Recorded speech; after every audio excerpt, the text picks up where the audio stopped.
सुप्रभातम बहनों। आज हम पढ़ेंगे पाठ 5 चिट्ठियों की अनूठी दुनिया। चिट्ठी को उर्दू में खत बोलते हैं, संस्कृत में पत्र बोलते हैं, कन्नड़ में कागज बोलते हैं, तेलुगु में उत्तरतम, जाबू और लेख तथा तमिल में कड़िद कहा जाता है। पत्र के बारे में मैंने तुमको पहले बता दिया था कि पत्र के 2 प्रकार होते हैं, औपचारिक और अनौपचारिक। औपचारिक पत्रों को इंग्लिश में फॉर्मल लेटर भी बोलते हैं या ऑफिशियल पत्र भी बोलते हैं। ये पत्र उन व्यक्तियों को लिखा जाता है जिनके साथ हमारा कोई व्यक्तिगत संबंध नहीं होता है। अनौपचारिक पत्र को इंग्लिश में इनफॉर्मल लेटर बोलते हैं और इनको व्यक्तिगत पत्र भी बोलते हैं। ये उन व्यक्तियों को लिखे जाते हैं जिनके साथ हमारा आत्मीय संबंध होता है, व्यक्तिगत संबंध होता है या पारिवारिक संबंध जिनसे होता है, वो अनौपचारिक पत्र हम उन लोगों को लिखते हैं। तो इस पाठ का नाम ही है चिट्ठियों की अनूठी दुनिया। इस पाठ के लेखक है अरविंद कुमार सिंह। इनका जन्म 11 जुलाई 1992 में बरवारीपुर में हुआ, सुल्तानपुर उत्तर प्रदेश।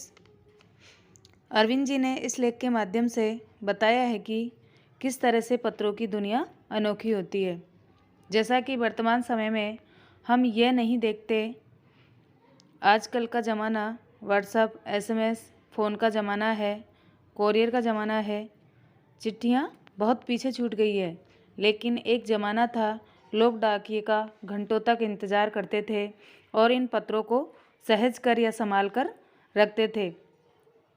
अब फ़ोन या व्हाट्सएप में कोई ये संदेश संभाल कर नहीं रखे जाते। पत्रों की दुनिया भी अजीबोगरीब है। अजीबोगरीब यानी आश्चर्यजनक। उसकी उपयोगिता हमेशा से बनी रही है। पत्र जो काम कर सकते हैं वह संचार का आधुनिकतम साधन नहीं कर सकता। संचार का मतलब संदेशों का आदान प्रदान, और आधुनिकतम मतलब आजकल के जो नए साधन हैं जैसे व्हाट्सएप, फेसबुक आदि, इनसे जो संदेश भेजते हैं वो पत्रों का मुकाबला नहीं कर सकते।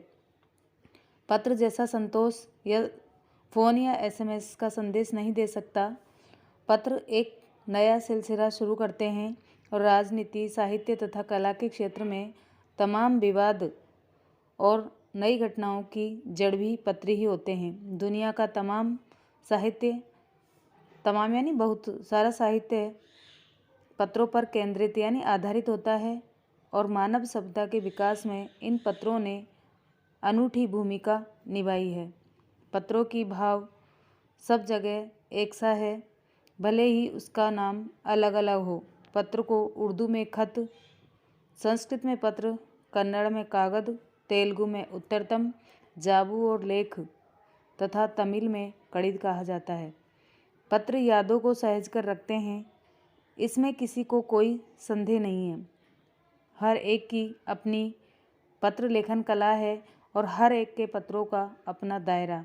दुनिया भर में रोज़ करोड़ों पत्र एक दूसरे को तलाशते तमाम ठिकानों तक पहुंचते हैं। भारत में ही रोज़ 4.5 करोड़ चिट्ठियां डाक में डाली जाती है। कितनी? 4.5 करोड़, जो साबित करती है कि पत्र कितनी अहमियत रखते हैं, मतलब महत्व रखते हैं।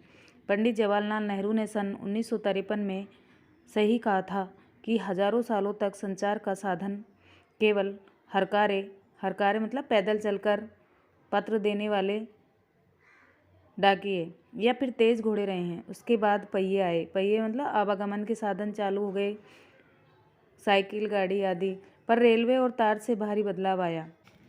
तार होता है कम से कम शब्दों में संदेश भेजने की जो पद्धति होती है उसे तार कहते हैं। तार में बहुत कम शब्द लिखे जाते हैं और तार की शुरुआत हुई थी 11 फरवरी 1855 में। तार ने रेलों से भी तेज़ गति से संवाद पहुंचाने का सिलसिला शुरू किया। अब टेलीफोन, वायरलेस और आगे रेडार दुनिया बदल रहा है। रेडार की फुल फॉर्म होती है radio detection and ranging. Radar होता है, रेडार वस्तुओं का पता लगाने वाली एक प्रणाली होती है। इसकी सहायता से गतिमान वस्तुओं जैसे वायुयान, जलयान, मोटर गाड़ियाँ आदि का पता लगाया जाता है। पिछली शताब्दी में पत्र लेखन ने एक कला का रूप ले लिया है। डाक व्यवस्था के सुधार के साथ पत्रों को सही दिशा देने के लिए विशेष प्रयास किए गए। पत्र संस्कृति विकसित करने के लिए स्कूली पाठ्यक्रम में पत्र लेखन का विषय भी शामिल किया गया। भारत ही नहीं, दुनिया के कई देशों में ये प्रयास चले और विश्व डाक संघ ने अपनी ओर से भी काफ़ी प्रयास किए। विश्व डाक संघ की ओर से 16 वर्ष से कम आयु वर्ग के बच्चों के लिए पत्र लेखन प्रतियोगिताओं आयोजित करने का सिलसिला सन 1972 में शुरू किया गया। यह सही है कि खास तौर पर बड़े शहरों और महानगरों में संचार साधनों के तेज विकास तथा अन्य कारणों से पत्रों की आवाजाही यानी आना जाना प्रभावित हुई, पर देहाती दुनिया आज भी चिट्ठियों से ही चल रही है। फैक्स, ईमेल, टेलीफोन तथा मोबाइल ने चिट्ठियों की तेजी को रोका है, पर व्यापारिक डाक की संख्या लगातार बढ़ रही है।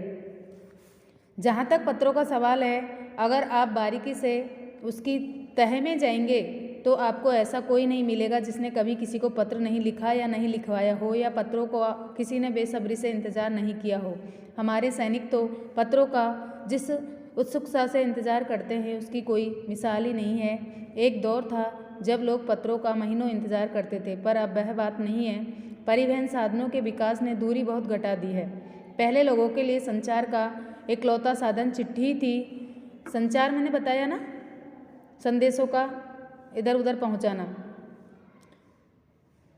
पर आज और भी साधन विकसित हो चुके हैं। आज देश में ऐसे लोगों की कमी नहीं है जो अपने पुरखों की यानी अपने बुजुर्गों की चिट्ठियों को सहेज कर और संभाल कर विरासत के रूप में रखे हुए हों, या फिर बड़े बड़े लेखक, पत्रकारों, उद्यमी यानी परिश्रमी, कवि, प्रशासक, सन्यासी या किसान, इनकी पत्र रचनाएं अपने आप में अनुसंधान का विषय है।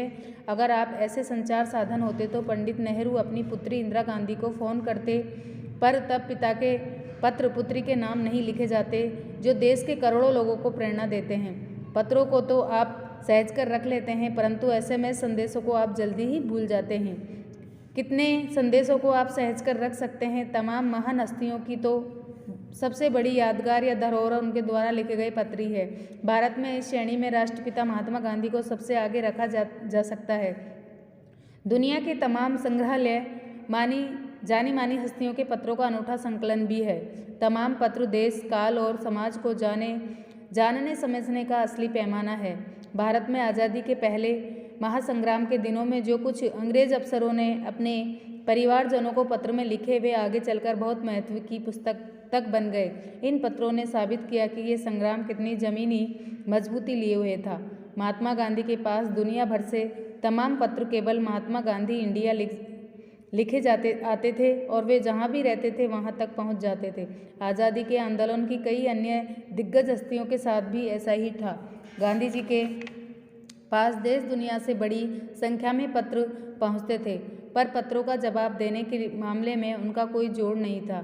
कहा जाता है कि जैसे ही उन्हें पत्र मिलता था उसी समय वे उसका जवाब भी लिख देते थे। अपने हाथों से ही ज़्यादातर पत्रों का जवाब देते थे।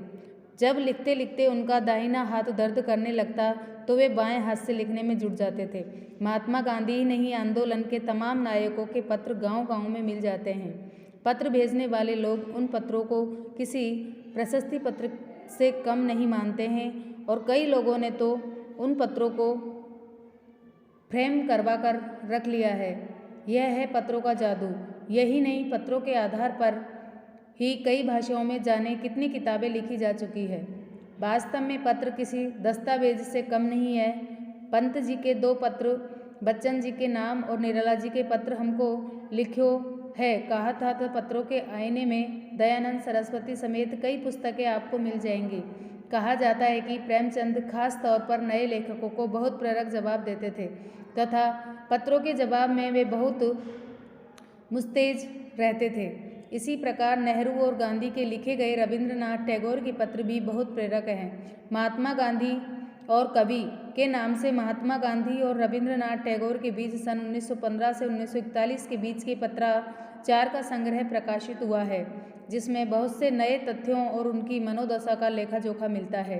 पत्र व्यवहार की परंपरा भारत में बहुत पुरानी है, पर इसका असली विकास आज़ादी के बाद ही हुआ है। तमाम सरकारी विभागों की तुलना में सबसे ज़्यादा गुडविल डाक विभाग की है। गुडविल मतलब अच्छी छवि। इसकी एक खास वजह यह है कि यह लोगों को जोड़ने का काम करता है, घर घर तक इसकी पहुंच है।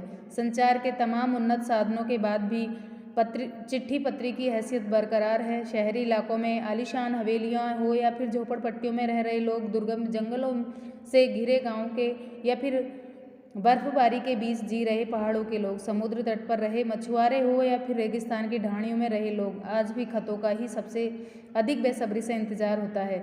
एक दो नहीं, करोड़ों लोग खतों और अन्य सेवाओं के लिए रोज भारतीय डाकघरों के दरवाजों तक पहुंचते हैं और इसकी बहुआयामी भूमिका नजर आ रही है। दूर देहात में लाखों गरीब घरों में चूल्हे मनी ऑर्डर अर्थव्यवस्था से जलते हैं। गांवों या गरीब बस्तियों में चिट्ठियां मनी ऑर्डर लेकर पहुंचाने वाले डाकिया देवदूत के रूप में देखा जाता है।